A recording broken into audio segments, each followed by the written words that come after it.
एक गांव में एक गुजरी रहा करती थी। वो श्याम प्रभु की परम भक्त थी। श्याम प्रभु की कृपा से उसका विवाह बलवीर नामक एक गुजर से हो गया। दोनों पति पत्नी खेती किसानी करके अपना जीवन यापन किया करते थे। श्याम प्रभु का भजन गुणगान करते थे। वो हर साल फागुन के मेले में पैदल यात्रा करके खाटू धाम जाकर श्याम प्रभु को निशान चढ़ाते थे। लड्डू, चूरमा और माखन मिश्री का भोग लगाकर वरदान मांगते थे। हे श्याम प्रभु, आप तो अंतर्यामी हैं, मेरे मन की बात जानते हैं। मैं निसंतान हूं, आप मेरे घर में एक फूल खिला दें। बड़ी कृपा होगी भगवान, बड़ी कृपा होगी। एक बार जब दोनों पति पत्नी खाटू धाम से अपने गांव वापस आए तो अचानक पति बीमार हो गया। गुजरी बेचारी बहुत गरीब थी। वो उसका ठीक से इलाज भी नहीं करा पा रही थी। वो श्याम प्रभु से अर्जी लगाती थी। हे श्याम प्रभु, मेरे पति को शीघ्र ही स्वस्थ कर दो। इनके सिवा मेरा इस गांव में कोई सहारा नहीं है। लेकिन गुजरी को क्या पता कि उसके पति की आयु विधाता ने इतनी ही लिखी है। चारपाई पर पड़ा हुआ वो अपनी पत्नी से बोला,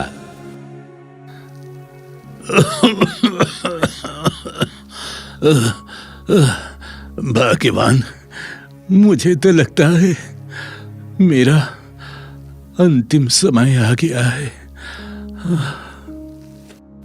हमने श्याम प्रभु से बहुत प्रार्थना की कि हमारे घर में भी एक फूल खिल जाए, तेरी गोद भर जाए, लेकिन प्रभु को कुछ और ही मंजूर है। मुझे क्षमा कर दे, मैं तुझे इस दुनिया में अकेले छोड़कर जा रहा हूं। नहीं, ऐसा मत कहो। देखो, तुम ठीक हो जाओगे। श्याम प्रभु तुम्हारी रक्षा करेंगे। हाँ, तुम बिल्कुल ठीक हो जाओगे। परंतु विधाता को वो मंजूर नहीं था। गुजर की मृत्यु हो जाती है। अब गुजरी अकेली रह जाती है। परंतु फागुन में श्याम प्रभु के दर्शन के लिए वो हर साल पैदल खाटू धाम जाती रही। एक बार जब वो खाटू धाम जा रही थी तो उसे बियाबान जंगल में एक नन्हा सा बालक रोता हुआ मिला।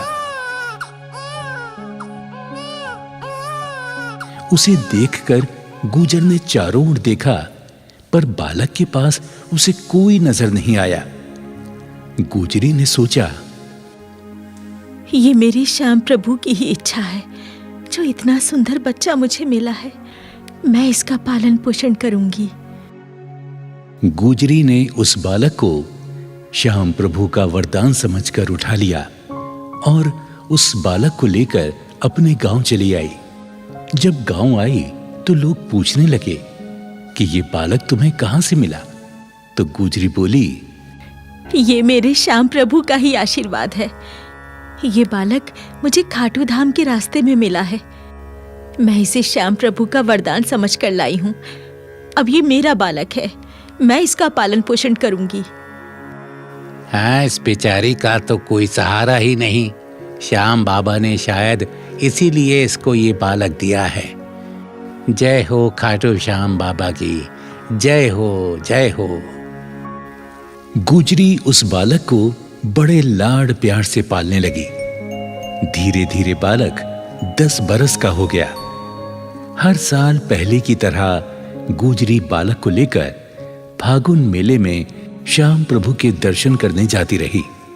एक समय गुजरी बहुत बीमार हो गई तो वो श्याम बाबा से हाथ जोड़कर प्रार्थना करने लगी, हे श्याम प्रभु, मैं हर साल तुम्हारे दर्शन को पैदल पैदल जाती थी, मगर आज मैं विवश हूं। मैं बीमार पड़ी हूं, लाचार हूं, चल फिर नहीं सकती।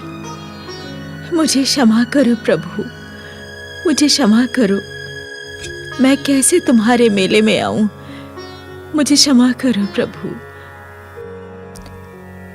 माँ, तुम क्यों रो रही हो? मैं बड़ा हो जाऊंगा तो तुम्हारा इलाज शहर के किसी बड़े डॉक्टर से करवाऊंगा।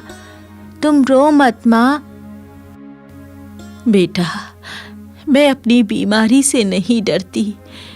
मुझे मौत का कोई भय नहीं।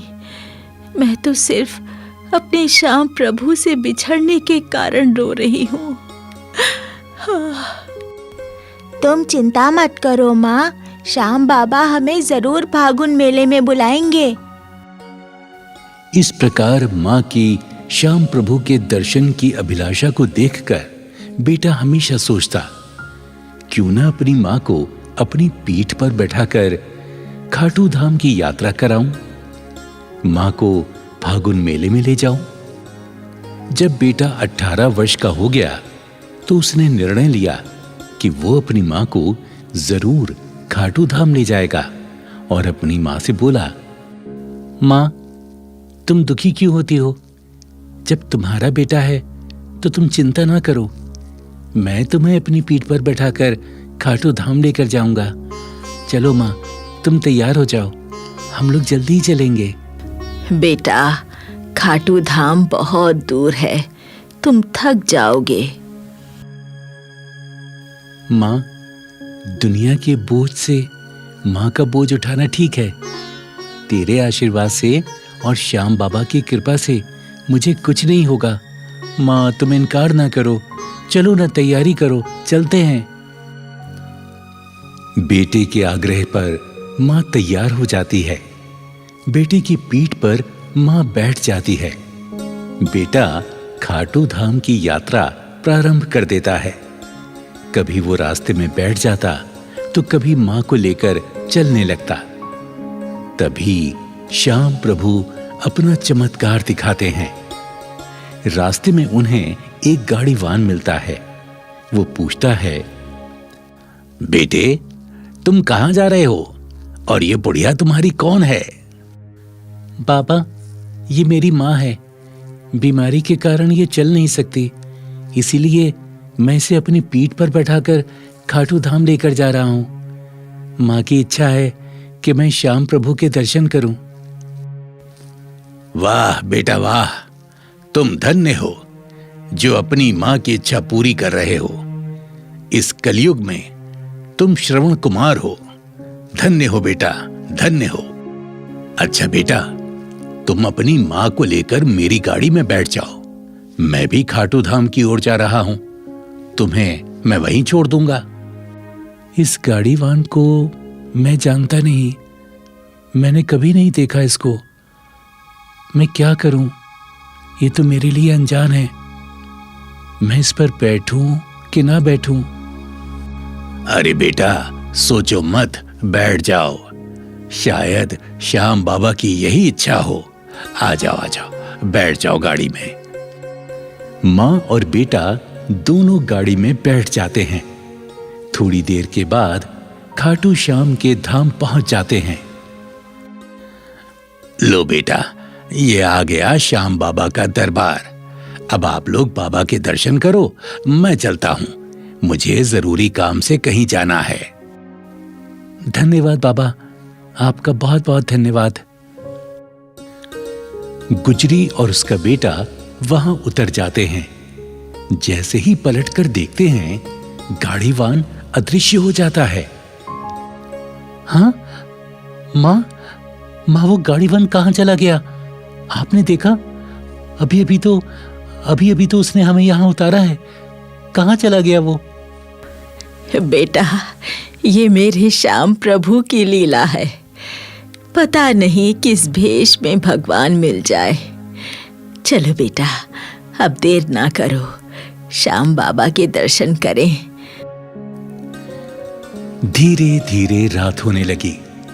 मां और बेटे मंदिर के पास ही सो गए। तभी श्याम प्रभु गुजरी के सपने में उसे दर्शन देते हैं और कहते हैं, हे देवी, तुमने कहा था कि आप मेरी सहायता क्यों नहीं करते? तो हे देवी, सुनो, जब तुम्हारा बेटा तुम्हें मेरी यात्रा करा रहा था, तब वो गाड़ीवान मैं ही तो था। तुम जैसे भक्तों की रक्षा मैं सदैव करता हूं। भक्तों की पुकार सुनकर मैं कभी घोड़े पे सवार तो कभी गाड़ीवान बनकर उनकी सहायता करता हूं। इसलिए देवी, मैं भक्तों के साथ सदैव रहता हूं। इतना कहकर श्याम प्रभु अदृश्य हो जाते हैं। अगली सुबह जब गुजरी नींद से जागी तो श्याम प्रभु के सम्मुख हाथ जोड़कर क्षमा मांगने लगी। हे प्रभु, मैंने जाने अनजाने में जो भी आपके लिए गलती की हो तो मुझे नादान अज्ञान समझकर क्षमा करें।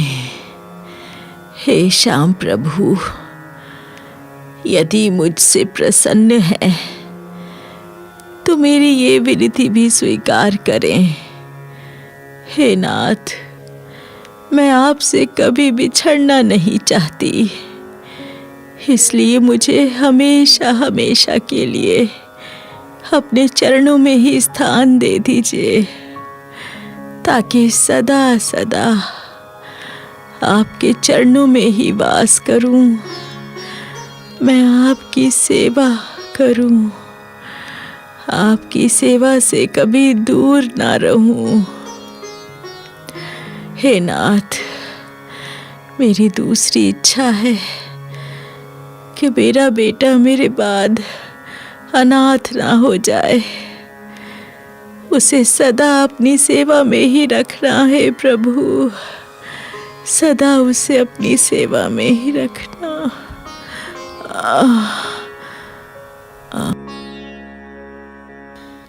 इस प्रकार गुजरी ने श्याम बाबा से अरदास की। गुजरी जैसे ही विनती करके मंदिर के आंगन में आई, उसे बड़ी जोर का चक्कर आया और वो वहीं गिर गई। मां को देखकर बेटा घबरा गया। अरे मां, मां, मां, मां, तुम्हें क्या हो गया? मां, मां आंखें खोलो, मां, मां आंखें खोलो, मां क्या हो गया तुम्हें?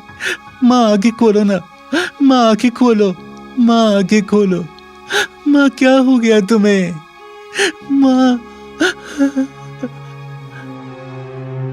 बेटे का विलाप सुनकर वहां कई लोग इकट्ठे हो गए। पुजारी ने हाथ पकड़कर नब्ज देखी तो वो सन्न रह गया। बोला, बेटा, अब तुम्हारी मां इस दुनिया में नहीं। शायद श्याम प्रभु की यही इच्छा थी। परंतु पुजारी जी, अब मैं क्या करूं? मैं तो असहाय हो गया हूं। मैं मां का अंतिम संस्कार कैसे करूंगा? बताइए, कैसे करूंगा मैं?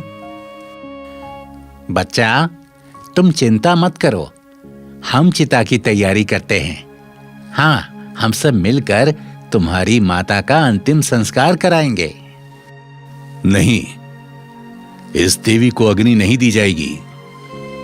ये श्याम बाबा की भक्तिन है, इसे समाधि में ही स्थान दिया जाएगा। वहां उपस्थित सभी लोगों ने उसकी बात मान ली और खाटू धाम से कुछ ही दूरी पर उसकी माता की समाधि स्थल बना दिया गया। वो गुजरी सदा सदा के लिए अमर हो गई। वो आज भी श्याम बाबा की सेवा में लीन है। बाबा, बाबा, मेरा अब कोई नहीं। आप तो हारे के सहारे हैं बाबा। मुझे भी सहारा दो, ताकि आपके धाम पर ही रहकर मैं सदा आपकी सेवा करता रहूं, सदा आपकी सेवा करता रहूं बाबा। और इस प्रकार वो बालक जो अपनी मां से बिछड़ गया था, वो श्याम प्रभु के वरदान से उस गुजरी को प्राप्त हुआ और खाटू श्याम का परम भक्त और श्याम बाबा का पुजारी बना। इससे यही प्रेरणा मिलती है कि श्याम प्रभु हारे के सहारे हैं। वो अपने भक्तों का हमेशा ध्यान रखते हैं। जय श्री खाटू श्याम की, जय हारे के सहारे की।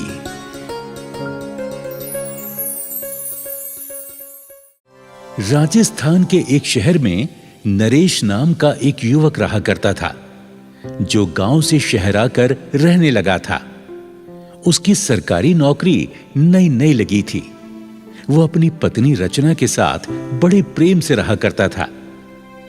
पति पत्नी दोनों ही खाटू वाले श्याम के परम भक्त थे। शादी को 5 साल बीत गए थे, लेकिन उनके कोई संतान नहीं थी। वो हर साल खाटू धाम श्याम प्रभु के दर्शन करने जाते और प्रभु से संतान प्राप्ति का आशीर्वाद मांगते। प्रभु के आशीर्वाद से उनके घर एक बेटे का जन्म हुआ। उन्होंने श्याम प्रभु को वचन दिया कि जब उनका बेटा 3 साल का हो जाएगा तो वो बच्चे का मुंडन संस्कार आपके धाम पर ही करवाएंगे। 3 साल जब पूरे हुए तो पत्नी रचना ने कहा, अजी सुनते हो, हमारा बेटा 3 साल का हो गया है। हमने श्याम प्रभु से मन्नत मांगी थी, हम फागुन के मेले में आएंगे और बेटे का मुंडन करवाएंगे। हाँ, ठीक कहा तुमने। चलो तुम तैयारी करो, हम कल ही खाटू धाम जाएंगे। रचना श्याम प्रभु के धाम जाने की तैयारी करने में व्यस्त थी। खुशी खुशी वो सारा सामान बांध रही थी कि तभी बच्चे की चीखने की आवाज उसे सुनाई दी। रचना फौरन बाहर की तरफ भागी। बाहर जाकर देखा तो बच्चा खून से लथपथ जमीन पर पड़ा हुआ था। देखते ही देखते वहां भीड़ इकट्ठी हो गई। हाय हाय, मेरा बच्चा, मेरे लाल, आंखें खोल बेटा। अरे आंखें खोल बेटा। अजी देखो देखो, ये तो आंखें नहीं खोल रहा। मेरे बच्चे को क्या हुआ है? अरे देखो तो, इसे क्या हो गया? अरे लगता है ये बेहोश हो गया। हाँ हाँ, जल्दी से डॉक्टर के पास ले चलो। तभी सूचना मिलते ही नरेश भी वहां पहुंच जाता है। वो भी बच्चे को देखकर दहाड़े मार मार कर रोने लगता है। अरे अरे, ये मेरे बच्चे को क्या हो गया? मेरे बच्चे को क्या हो गया? रचना, रचना, मेरे बच्चे को क्या हो गया? हे प्रभु, हे प्रभु, ये क्या कर दिया? हे श्याम प्रभु, ये आपने क्या किया? मैं तो खुशी खुशी कल आपके दरबार में आ रही थी मुंडन संस्कार के लिए। चमत्कार करो प्रभु, चमत्कार करो प्रभु, चमत्कार करो। मोहल्ले वाले तरह तरह की बातें करने लगे। अरे जिस श्याम को तुम पूजने जा रहे थे वो अब चमत्कार नहीं करते। तुम्हारे श्याम प्रभु क्या कानों से सुन नहीं रहे जो बच्चे का ये हाल कर दिया हैं? हे श्याम प्रभु, लोग मुझे तुम्हारे नाम का ताना मार रहे हैं। मेरी लाज रखो प्रभु, मेरी लाज रखो। तभी एक घुड़सवार वहां से गुजरा। भीड़ देखकर वहां पर रुक गया और बोला, क्या हुआ भाई? क्या हुआ भाई इस बच्चे को? आप लोग क्यों रो रहे हो? बाबा, मेरा बच्चा छत से गिर गया और वो अब बोल नहीं रहा है। मैं क्या करूं बाबा, क्या करूं मैं? मेरे बच्चे को कोई होश में ला दे। बहन, रोना बंद करो, जरा मुझे देखने दो। घुड़सवार ने बच्चे की नब्ज पकड़ी और कहने लगा, बच्चे को कुछ नहीं हुआ, ठीक हो जाएगा। बाबा, आप कौन हो? मैं वैद्य हूं, पास के गांव जा रहा था।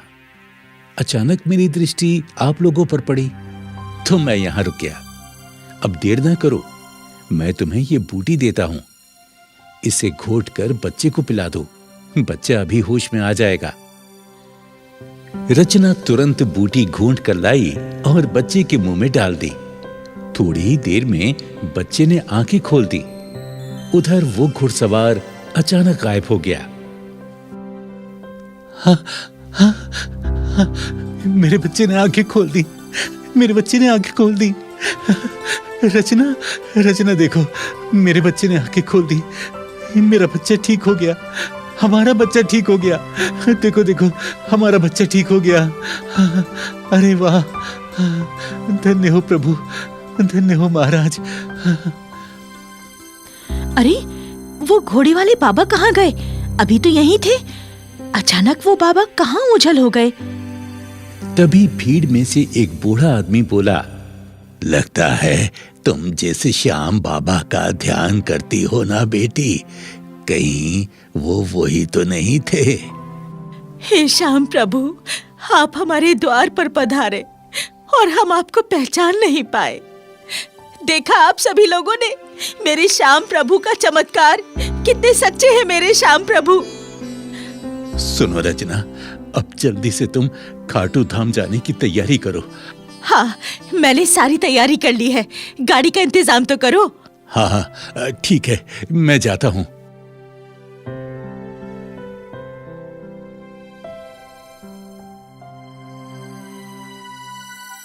पति नरेश गाड़ी लेने जाता है, मगर श्याम प्रभु तो शायद उसकी परीक्षा ले रहे थे। उसे गाड़ी नहीं मिलती। नरेश खाली हाथ वापस लौट आता है। क्या हुआ, गाड़ी नहीं लाए? अरे रचना, आज तो गाड़ी वालों की हड़ताल है, एक भी गाड़ी नहीं मिली। हाँ, अब क्या होगा? हमें आज ही खाटू धाम जाना है, अब क्या करें? क्या कर सकते हैं रचना, जैसी श्याम प्रभु की इच्छा, जो वो चाहेंगे वही होगा। हे श्याम प्रभु, तुम तो हमारे सहारा हो, हमारी मदद करो भगवान, हमारी मदद करो। तभी दरवाजे पर एक व्यक्ति आवाज लगाता है, आप कौन? जी, मैं गाड़ी वाला हूँ, गाड़ी लेकर आया हूँ। आपके यहाँ से कोई खाटू धाम जाएगा? मैं भी वहीं जा रहा हूँ, खाली जा रहा था तो सोचा आपसे पूछ लूँ। अरे वाह भैया, तुम खूब आए, हमें तो खाटू धाम ही जाना है। चलो चलो। हाँ हाँ, तो फौरन चलो। जो श्याम प्रभु को मन से याद करता है, प्रभु उसकी अवश्य ही सहायता करते हैं। चलो चलो, कहाँ है सामान आपका? चलिए चलिए। अरे रचना, रचना, चलो चलो, गाड़ी आ गई, चलो। ये कैसा चमत्कार है? अरे अब कुछ मत सोचो, सब प्रभु की लीला है, श्याम प्रभु की कृपा है। चलो चलो, जल्दी चलो। हाँ हाँ, चलो। दोनों पति पत्नी और उनका बेटा गाड़ी में बैठ जाते हैं। आपको पहले कहाँ जाना है? भैया, हमें रिंगस में उतार देना, बाबा का निशान लेकर श्याम प्रभु के यहाँ जाना है। लीजिए, ये आ गया आपका रिंगस। चलो चलो, उतरो उतरो। गाड़ी से जैसे ही नीचे उतरे तो गाड़ी वाला अचानक गायब हो गया। हैं? अरे वो गाड़ी वाला अचानक कहाँ गायब हो गया? कहीं दिखाई नहीं दे रहा। लगता है वो गाड़ी वाला और कोई नहीं, मेरे श्याम प्रभु ही होंगे, जो गाड़ी वाले के भेष में आए थे। बार बार श्याम प्रभु हमारे सम्मुख आते हैं, दुर्भाग्य से हम उन्हें पहचान नहीं पाते। धन्य हो प्रभु, आप अपने भक्तों का सदा ही ध्यान रखते हैं। नरेश और उसकी पत्नी रचना निशान लेकर बाबा के मंदिर की यात्रा प्रारंभ करते हैं। बाबा के मंदिर जयकारे लगाते हुए पहुंच जाते हैं। श्रद्धा से बाबा को निशान चढ़ाते हैं। केसरिया झंडों की शोभा बहुत प्यारी लग रही थी। रचना, बच्चे का मुंडन तो हो गया, अब चलो बाबा को माखन मिश्री चूरमा का भोग लगाकर उनका शुक्रिया अदा करते हैं। हे श्याम बाबा, जितनी आपकी कृपा का बखान करूं उतना ही कम है।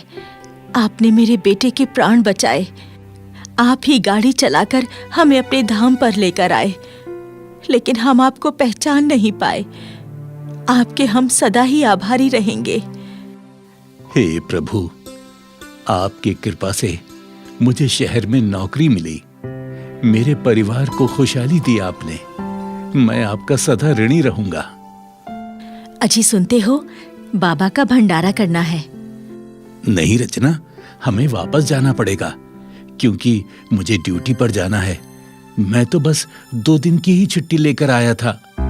अच्छा, तो ऐसा करते हैं, हम भंडारे के पैसे पुजारी जी को दे देते हैं। वो श्याम प्रभु का भंडारा करा देंगे। हाँ, विचार अच्छा है। तुम एक काम करो, तुम्हारे पास जो रुपए हैं, जो मैंने दिए थे, वो पुजारी जी को दे दो। रचना ने जैसे ही अपने पर्स को देखा, वो उसके पास ही नहीं था। वो इधर उधर देखने लगी, पर रुपए से भरा पर्स उसका खो चुका था। सुनते हो जी, मेरा पर्स कहीं खो गया है। अब हम कैसे बाबा का भंडारा कराएंगे? क्या कह रही हो? कहाँ चला गया पर्स? अब हम क्या कर सकते हैं? बाबा से ही प्रार्थना करो, शायद वो ही हमारी समस्या हल करेंगे। हे प्रभु, आपने हमेशा हमारा दुख दूर किया है। आपके भंडारे के पैसे मुझसे कहीं खो गए हैं। हे प्रभु, हारे के सहारे श्याम हमारी प्रार्थना स्वीकार करो। तभी वहां एक व्यक्ति आता है और कहता है, बहन जी, आपका ये पर्स? हाँ, मेरा पर्स तुम्हारे पास कैसे आया? बहन जी, मैं पूजा सामग्री बेचता हूँ।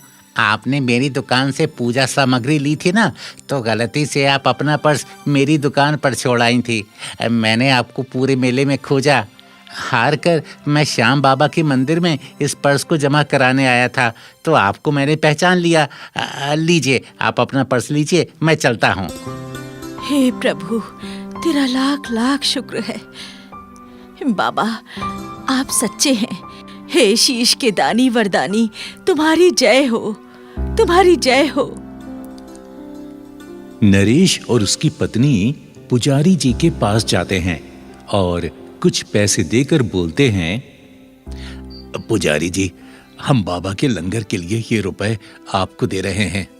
आप हमारी तरफ से श्याम प्रभु बाबा का लंगर कराने की कृपा करें, क्योंकि हम जाना चाहते हैं। हमारा जाना बहुत जरूरी है। ठीक है जजमान, आज ऐसी श्याम प्रभु की इच्छा। ये पैसा आप लंगर कमेटी में जमा करा दें। श्याम प्रभु आपकी झोली सदा धन वैभव से भरे। लंगर कमेटी में पैसा जमा करके नरेश और रचना बाबा से आज्ञा लेकर अपने घर खुशी खुशी लौट आते हैं।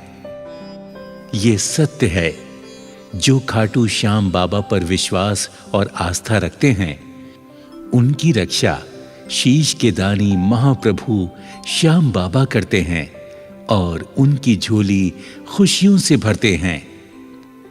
जय हो शीश के दानी श्याम प्रभु की, जय हो हारे के सहारे की।